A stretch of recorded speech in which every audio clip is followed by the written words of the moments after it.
परीक्षा में लगातार उन्हें कम नंबर मिल रहे थे, इसलिए Now more tragic news coming from Kota in Rajasthan, where there's been another student suicide, and this time it's a 15-year-old girl from Sagar in Madhya Pradesh studying for the NEET exams. Student suicides that are happening with an alarming regularity. साथ ही ऊपर आका है और नीचे आपका काका है। ये वीडियो YouTube के इतिहास का सबसे क्रांतिकारी वीडियो होने जा रहा है। किस तरीके से कोटा से अब सुसाइड्स, यहाँ तक कि प्रेगनेंसीज की खबरें तक आने लगी है।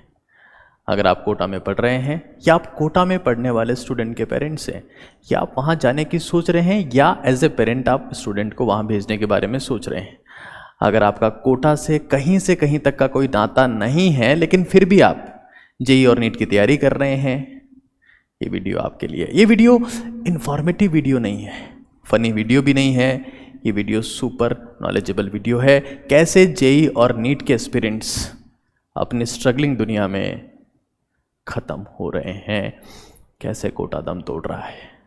ये वीडियो आपको इसलिए भी देखना चाहिए क्योंकि ये वीडियो आपको बहुत सारी समस्याओं से बाहर निकाल सकता है। ये वीडियो आपको इसलिए भी देखना चाहिए क्योंकि आपका कोई नॉन इस वीडियो को देखकर अपनी ज़िंदगी को एक नई राह दे सकता है। ये वीडियो आपको इसलिए भी देखना चाहिए क्योंकि आप तैयारी करते हुए अपनी समस्याओं से किस तरीके से निपट सकते हैं, इस वीडियो में बहुत ढंग से बताया जा रहा है। ये वीडियो आप इसलिए भी देख सकते हैं ताकि आप अपने बच्चे को एक बेहतर तैयारी का माहौल, उसे मेंटल सपोर्ट और तैयारी के लिए ज़्यादा बेहतर तरीके से मदद करने में ये वीडियो आपकी हेल्प करने वाला है।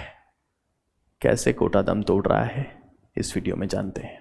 देखिए, सबसे पहले मैं बात करने वाला हूँ first and the most important reason कि कोटा में बच्चा स्ट्रेस में क्यों आता है, और इसका सबसे पहला रीज़न है बैच सेपरेशन।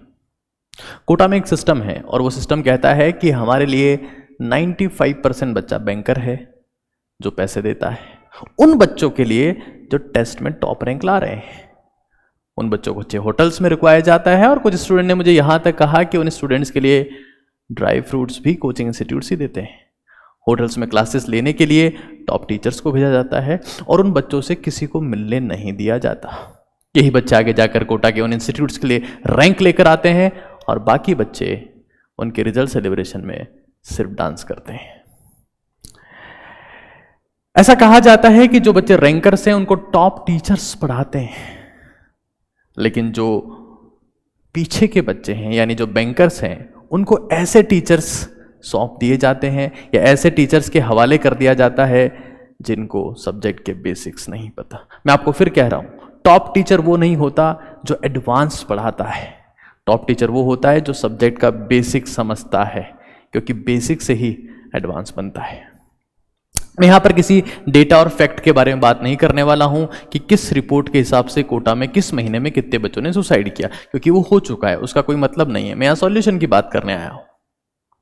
तो कोटा में रैंकर्स और बैंकर्स का सिस्टम है जिससे पीछे वाले बैचेस में पढ़ने वाले स्टूडेंट साल भर पीछे रहते हैं, वो स्ट्रगल करते हैं अपने बेसिक्स के साथ में, क्योंकि उनके टीचर खुद उस सब्जेक्ट के बेसिक से रूबरू नहीं है। उनको वहाँ के HODs की कॉपी और रजिस्टर दिए जाते हैं और कहा जाता है कि आपको एज इट इज क्लासरूम में उनके नोटबुक पे छपवाना है।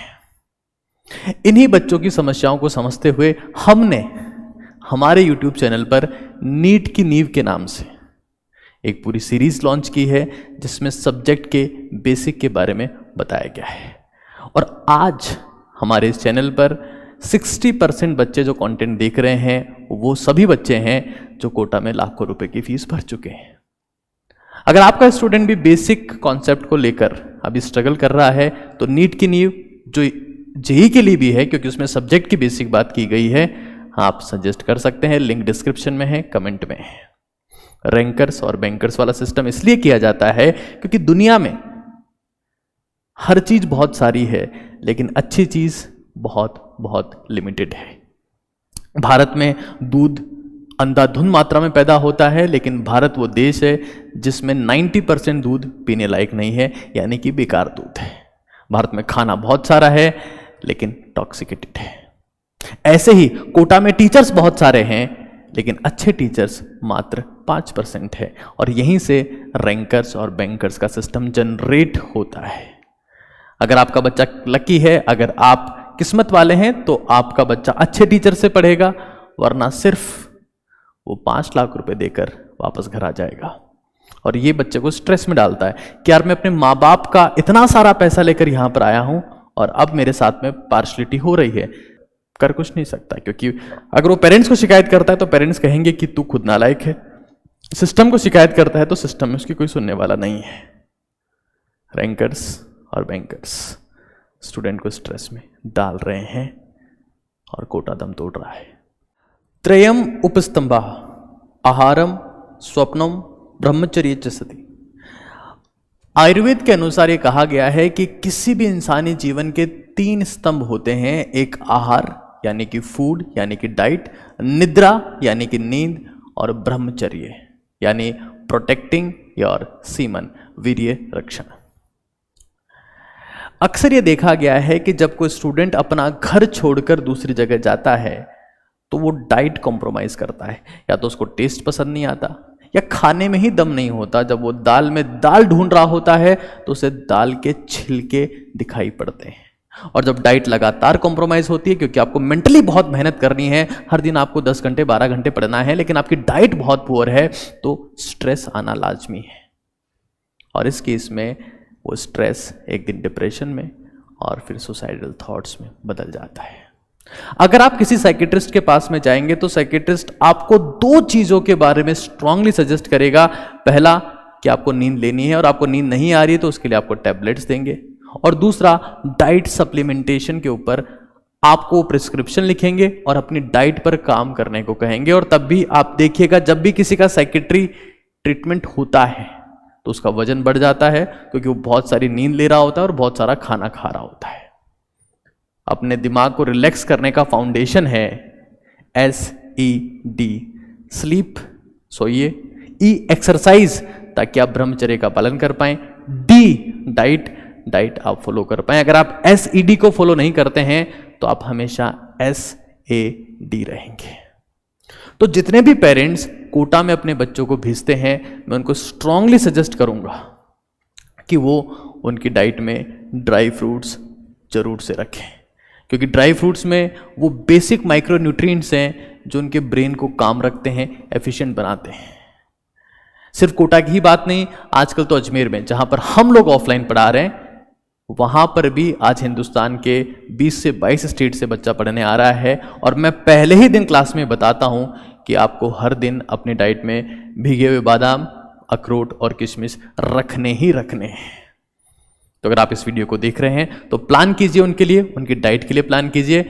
लेकिन कहानी चलेंगी और इसमें और कई खुलासे होना बाकी है जिनके समाधान मैं आपको देने वाला हूं। हाल ही में इंडियन इंस्टीट्यूट ऑफ साइंस यानी IISc की एक रिपोर्ट आती है जिसमें कहा गया कि यहाँ के 4 स्टूडेंट्स ने सुसाइड किया है। उसमें से 3 ने सीलिंग फैन से लटक कर आत्महत्या की है। और इंडियन इंस्टीट्यूट ऑफ साइंस जिसे NIRF रैंकिंग में नंबर 1 हासिल है, वो ये डिसीजन लेता है कि इस कैंपस के सारे सीलिंग फैन हटा दिए जाएंगे। आप देख रहे हैं, जब भारत के टॉप इंस्टीट्यूट्स ऐसे डिसीजंस लेते हैं तो बाकी और लोगों से क्या उम्मीद की जा सकती है। यानी कल को कोई इंसान अगर किसी बिल्डिंग से कूदकर आत्महत्या करता है तो क्या बिल्डिंग गिरा देंगे?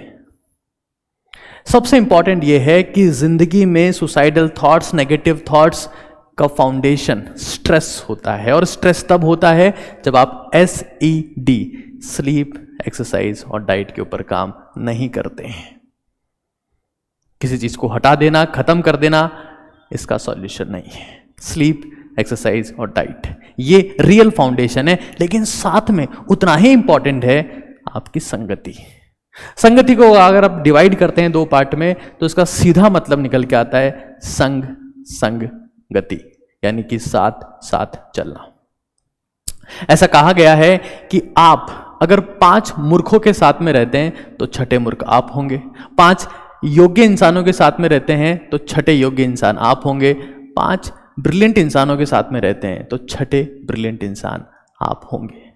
जब आप कोटा में या कहीं पर भी किसी एंट्रेंस एग्जाम की, चाहे वो JEE हो, नीट हो या UPSC हो, किसी की तैयारी कर रहे हो, तो आपकी संगति बहुत कुछ डिसाइड करती है। कई बार ऐसा देखा गया है कि 11वीं 12वीं के स्टूडेंट्स अपने साथियों को बिना मतलब की इंफॉर्मेशन के थ्रू, गलत सूचना के थ्रू बरगला देते हैं, जिससे इंसान कुछ ऐसे एडिक्शन में पड़ जाता है जिससे बाहर निकलना मुश्किल हो जाता है। ऐसे हालात में वो मेंटली, फिजिकली, साइकोलॉजिकली और सेक्सुअली अपने आप को डैमेज करता है। Porn addiction, mobile addiction, masturbation addiction इसके कुछ एग्जाम्पल्स हैं जो गलत संगति की वजह से होते हैं। और इस चीज को सॉल्व करने के लिए मैंने सेक्सुअल एनर्जी ट्रांसफॉर्मेशन के ऊपर एक पूरा वीडियो बनाया है, जिसका लिंक डिस्क्रिप्शन में, कमेंट्स में है। अगर आपको लगता है कि आप अपने बच्चे से ऐसी बात डायरेक्टली नहीं कर सकते तो उनको ये वीडियो देखने के लिए कहें, लेकिन इस बात को जरूर से ध्यान रखें कि आपका बच्चा किस संगत में है, क्योंकि जैसी संगत वैसी रंगत। जरूर से ध्यान रखिए कि वो ऐसे ग्रुप में हो जिसकी हैबिट स्लीप, एक्सरसाइज और डाइट हो, ना कि मोबाइल फोन स्क्रॉल करना, गेम खेलना या फिर सोशल मीडिया प्लेटफॉर्म पर सुबह से शाम तक पोस्ट अपलोड करना। यानी कि अगर चलती ट्रेन के सामने कूदकर आत्महत्या करता है तो हम सारी ट्रेनों को चलने से नहीं रोक सकते। ये बात आपको समझ में आ चुकी होगी। SED, स्लीप, एक्सरसाइज और डाइट पर काम करना ही एकमात्र रास्ता हो सकता है अपने आप को स्ट्रेस से बचाने का, क्योंकि स्ट्रेस शुरुआत है। उससे इंपॉर्टेंट चीज है एक सबसे खतरनाक चीज, क्योंकि कोटा में स्टूडेंट अपने पेरेंट्स से दूर रहता है और बात करने के लिए, उनसे डेली बेसिस पर बात करने के लिए वो एक डिवाइस की डिमांड करता है और पेरेंट्स भी उसे खुशी खुशी वो डिवाइस दिला देते हैं, जिसका नाम है स्मार्टफोन। और ये स्मार्टफोन का एडिक्शन कई बार स्टूडेंट्स को साइकोलॉजिकली पैरालाइज्ड कर देता है, विशेष तौर पर इंटरनेट की क्रांति के बाद में। स्टूडेंट सुबह से शाम तक उस मोबाइल फोन को स्क्रॉल करता रहता है और वो इतना एडिक्टिव होता है कि उसका कुछ और करने का मन नहीं करता। इसी को साइकोलॉजी में साइकोलॉजिकल डेथ कहा जाता है। जब इंसान जिंदा होता है, सांस ले रहा होता है, खाना खा रहा होता है, पानी पी रहा होता है, सो रहा होता है, लेकिन उसका कुछ करने का मन नहीं करता। 18 साल की उम्र में उसका बिहेवियर किसी 81 साल के इंसान जैसा हो जाता है, जो जिंदा तो है लेकिन कुछ करना नहीं चाहता। और इसके पीछे मेजर रीजन है mobile phone addiction. Mobile phone addiction के ऊपर मैंने एक पूरा वीडियो बनाया है, जहां से आप समझ सकते हैं कि कैसे मोबाइल फोन का इस्तेमाल किया जाता है और किस तरीके से नहीं किया जाता। अक्सर स्टूडेंट्स अपने पेरेंट्स को ये कहते हैं कि हम इसके ऊपर गाइडेंस वीडियो देखते हैं या लेक्चर्स देखते हैं, जिसलिए हमें इसकी ज़रूरत है। वास्तविकता में गाइडेंस और मोटिवेशन मेंटरशिप के लिए आपको मोबाइल फ़ोन की नहीं, एक अच्छी किताब की ज़रूरत है। गाइडेंस, मेंटरशिप और मोटिवेशन कोटा में बहुत ज़्यादा लैग करता है, क्योंकि 400 बच्चों की क्लास में टीचर क्लास छोड़ते ही एक क्लास से दूसरी क्लास में घुस जाता है। जिन टीचर्स की तलाश में वो बच्चा अपना घर छोड़कर हजारों किलोमीटर दूर से कोटा गया था, उसको देखना ही बच्चे के लिए दूभर हो जाता है। वो टीचर से मिल तक नहीं पाता। आज हिंदुस्तान में सबसे ज्यादा जगह अगर हमारी कोई बुक जाती है तो उस शहर का नाम कोटा है और उस किताब का नाम है जीत की रणनीति। ये गाइडेंस और मेंटरशिप के लिए लिखी गई वो किताब है जो स्टूडेंट के मन में आने वाले हर एक सवाल का जवाब देती है। हिंदुस्तान के 25,000 से ज्यादा स्टूडेंट इस किताब को खरीद चुके हैं। लिंक कमेंट में है, डिस्क्रिप्शन में है। ये वो किताब है जो स्टूडेंट को समय समय पर आने वाली परेशानियों से बचा सकती है। एज एन पेरेंट्स या एज एन बिग ब्रदर और सिस्टर आप अपने जूनियर्स को या अपने बेटे बेटियों को ये गिफ्ट के तौर पर दे सकते हैं। हमें समझना बहुत जरूरी है कि अगर कोटा में उन टीचर्स को देखकर बच्चा जा रहा है जिनसे वो मिल तक नहीं पाता है, तो क्या कोटा भेजना सही है? इस पर आप विचार करिएगा। मैं इस वीडियो में आगे बढ़ता हूं। कोटा में पढ़ने वाले स्टूडेंट का स्ट्रेस में आने का एक और मेजर रीजन है बेकार पेरेंटिंग। अक्सर माँ बाप उनसे फ़ोन करके बोलते हैं कि बेटा तेरे लिए हमने ज़मीन बेची है, बैंक से लोन लिया है और तब तू जाकर वहाँ पढ़ रहा है। और ये बात उसे एक बार नहीं बार बार बताई जाती है। फ़ोन करने के बाद उसकी तबीयत या हालचाल पूछने के बजाय डायरेक्टली उससे टेस्ट के मार्क्स पूछे जाते हैं। मोटिवेशन के नाम पर उसे कहा जाता है कि हम लोग हमारे समय में 3 घंटे ही सोते थे, तू तो हर वक्त सोता ही रहता है। इस तरीके का गलत मोटिवेशन और गलत एटीट्यूड कि मैं भी डॉक्टर बनना चाहता था या मैं भी IITian बनना चाहता था लेकिन मैं नहीं बन पाया, मैं चाहता हूं तू बने। ये सब चीज़ें रॉन्ग पेरेंटिंग में आती है। जब आप अपने बच्चों को फ़ोन करते हैं तो उनसे सबसे पहली बात ये पूछिए कि आप कैसे हो, क्या आपने खाना खा लिया है, क्या आप ढंग से सोए हो। जब उसके टेस्ट में अच्छे नंबर आए होंगे, रैंक अच्छा आया होगा, तो आपको अपने आप बता देगा। उसको खरोंच खरोंच कर पूछने की जरूरत नहीं है। आप उसे मोटिवेट कर सकते हैं लेकिन पॉजिटिव फ्रेम ऑफ माइंड से कि तू अच्छा कर रहा है, आगे और अच्छा करेगा, हमें तेरे पे पूरा विश्वास है, पूरी शिद्दत से तू मेहनत कर रहा है, सब कुछ अच्छा होगा। बजाय कि उसको ये गिनाते रहें कि हमने बैंक से 5 लाख का लोन लिया है, या हमने 3 लाख की जमीन बेच दी है, या हमने ताऊजी से पैसा लिया है कि भुआ जी से पैसा लिया है। इस बात को समझिए, स्मूथ पेरेंटिंग की तरफ जाइए, क्योंकि जब बच्चा एक खतरनाक या कठिन काम को कर रहा होता है, एक युद्ध कर रहा होता है, तब उसे श्री कृष्ण जैसे सारथी की जरूरत होती है जो उसको इमोशनल सपोर्ट दे सके, उसको मेंटल सपोर्ट दे सके, क्योंकि वहां वो अकेला है। या तो उसके तरफ सिर्फ भीड़ है जिसमें वो खो जाता है, या फिर एक छोटा सा कमरा है हॉस्टल में जहां पर भी वो खो जाता है। एकमात्र इमोशनल सपोर्ट देने वाले उसे आप होते हैं। तो जब आप उसे फोन करें तो आप उससे अपनी डिमांड या अपनी समस्याओं के बारे में ना बताएं, क्योंकि वो आपसे ज्यादा समस्याओं को रोज फेस कर रहा है। घर छोड़कर जाना आसान नहीं होता, और अक्सर ऐसा देखा गया है कि जब बच्चा पढ़ाई के लिए घर छोड़कर जाता है तो वो फिर वापस घर कभी नहीं लौटता। वो फिर अपनी कॉलेज में, IIT में आगे से आगे जाता ही जाता है। तो मैं आपसे सिर्फ ये रिक्वेस्ट करूंगा कि जब आप उसे कॉल करें तो उसको ये पूछें कि बेटा तू कैसा है। स्ट्रेस और सुसाइड्स वाले केसेस में सबसे ज़्यादा भूमिका होती है उन स्टूडेंट्स की जिन्होंने ये कदम उठाया होता है। अभी तक हमने सिस्टम को, टीचर्स को, पेरेंट्स को ब्लेम किया, लेकिन अब हमें समझना होगा कि सबसे ज़्यादा जिम्मेदारी स्टूडेंट्स की है।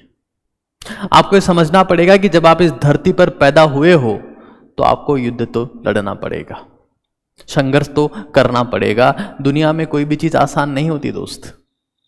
आप चाहें जानवर हो, जंगल में जो जानवर होता है, हिरण होती है, उसे सुबह उठ के भागना पड़ता है शेर से बचने के लिए, और शेर जंगल का राजा है, उसे भी भागना पड़ता है हिरण के पीछे अपने आप को बचाने के लिए, जिंदा रखने के लिए। इंसानों को भी लड़ना पड़ता है, लेकिन जो इंसान मुस्कुराते हुए जंग लड़ता है वही इंसान महान बनता है। अगर आप खुद स्ट्रेस में आ जाएंगे, खुद फ्रस्ट्रेशन में आ जाएंगे, तो आप आगे जाकर बाकी लोगों की क्या समस्याएं सॉल्व करेंगे जो खुद की समस्याएं सॉल्व नहीं कर पा रहे हैं। क्योंकि डॉक्टर या IITian बनने का सीधा मतलब यह है कि आपने फिजिक्स, केमिस्ट्री, मैथ्स, बायो की प्रॉब्लम सॉल्व करते प्रॉब्लम सॉल्विंग स्किल सीख ली है, और अब आप दुनिया को सर्व करने के लिए तैयार हैं। आप उनकी प्रॉब्लम्स को सॉल्व कर सकते हैं। तो जिंदगी में आप समझ लीजिए, आपको कितनी प्रसिद्धि मिलेगी, कितना नाम मिलेगा, कितना धन मिलेगा, कितना यश मिलेगा, कितनी ख्याति मिलेगी, ये सिर्फ इस बात के ऊपर डिपेंड करता है कि आपकी प्रॉब्लम सॉल्विंग स्किल्स कैसी है। और सबसे पहले आपको अपनी प्रॉब्लम्स को सॉल्व करने की जरूरत है, जिसका रास्ता SED से होकर गुजरता है। फिर भी आपको लगता है कि आप बहुत ज्यादा स्ट्रेस में हैं, आप प्रॉपरली सो नहीं पा रहे हैं, आपको एंजाइटी होती है, तो मैं आपको रिकमेंड करूंगा कि आप चंद्रभेदी प्राणायाम करें, जिसके बारे में मैं लगभग हर वीडियो में इस चैनल के ऊपर बता चुका हूं कि इसमें बाएं नाक से, बाएं नॉस्ट्रिल से, बाएं नासिका से सांस लेना होता है, डीप ब्रीदिंग लेनी होती है, 2 सेकंड रोकना होता है, और बाएं को बंद करके दाएं से छोड़ देना होता है। मतलब लेफ्ट से लगातार लेना होता है और दाएं से छोड़ना होता है। यह आपको समझना पड़ेगा, और आप जितना बड़ा प्लेटफॉर्म पे जाते जाएंगे, आगे बढ़ते जाएंगे, आपके युद्ध और बड़े होते जाएंगे। ये समझ लीजिए, क्योंकि हमें लड़ना पड़ेगा। जवानी में लड़ लोगे तो आगे फ्यूचर अच्छा होगा, लेकिन नहीं लड़ पाओगे, सरेंडर कर दोगे, तो बुढ़ापे में लड़ना पड़ेगा। और बुढ़ापे की लड़ाई अक्सर उसका परिणाम हार होता है। जीत की संभावनाएं वहां बहुत कम होती है। अभी आपकी चॉइस है कि आप लड़ाई को मुस्कुराते हुए लड़ते हैं कि शिकायतें करते हुए, ये कहते हैं कि मैं यहां बहुत अकेला पड़ गया हूं, या फिर ये कहते हैं कि मैं अकेला ही काफी हूं। फाइनली मैं आपको ये कहूंगा कि रुक जाना नहीं तो कहीं हार के, कांटों पे चल के मिलेंगे साए बहार के। क्योंकि चाहे भगवान राम हो या महात्मा बुद्ध, हर किसी को लड़ने पड़ते हैं अपने अपने हिस्से के युद्ध। तो ये मेरा वीडियो था दम तोड़ता कोटा के ऊपर, लेकिन अब मुझे पता है कि ये वीडियो, ये कंटेंट देखने के बाद में अब कोटा नए दम के साथ में, नई ताकत के साथ में, नई शक्ति के साथ में लगेगा और वो करके दिखाएगा जिसके लिए वो जाना जाता है। वहां का स्टूडेंट वो करके दिखाएगा जिसके लिए वो जाना जाता है। All the best everyone and thank you so much. अगर आप किसी और मुद्दे के ऊपर मेरा वीडियो चाहते हैं तो आप कमेंट में बता सकते हैं। वीडियो आपको कैसा लगा फीडबैक जरूर से दीजिएगा। बहुत बहुत धन्यवाद। Thank you so much.